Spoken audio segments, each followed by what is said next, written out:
హైదరాబాద్ రామాంతపూర్లో వివాహిత అనుమానాస్పద స్థితిలో మృతి చెందింది. ఆమె తల్లిదండ్రుల ఫిర్యాదు మేరకు కేసు నమోదు చేసిన ఉప్పల్ పోలీసులు భర్తను అదుపులోకి తీసుకున్నారు. సూర్యాపేట జిల్లా పోలుమల్లకు చెందిన మనీషా, అదే జిల్లా వెంపటికి చెందిన సంపత్ అనే యువకుడు గతేడాది పెద్దలను ఎదిరించి ప్రేమ వివాహం చేసుకున్నారు. అనంతరం రామాంతపూర్ వచ్చి అద్దెకు నివాసం ఉంటున్నారు.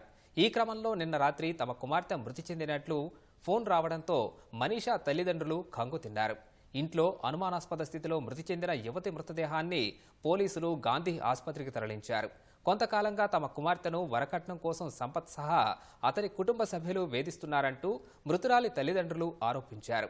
ఆమె మృతికి వేధింపులే కారణమంటూ పోలీసులకు ఫిర్యాదు చేశారు.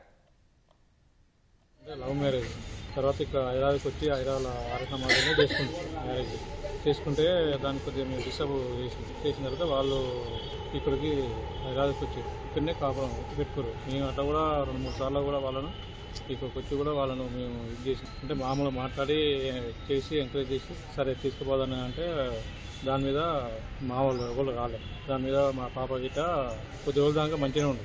తర్వాత అతను కొన్ని అలవాట్లు బిహేవియర్ వాళ్ళ నాన్న వాళ్ళ అమ్మ వాళ్ళ అక్క వీళ్ళందరూ వాళ్ళ బావ అందరూ కలిసి బాగా కొద్దిగా వరకట్నం కింద బాగా వేధించడం మొదలుపెట్టారు. వేధించడం 2-3 సార్లు కూడా మమ్మల్ని ఇబ్బంది పెట్టి ఇట్లా సంగతి మమ్మల్ని అని చెప్పి కూడా ఫోన్ చేసి జరిగింది.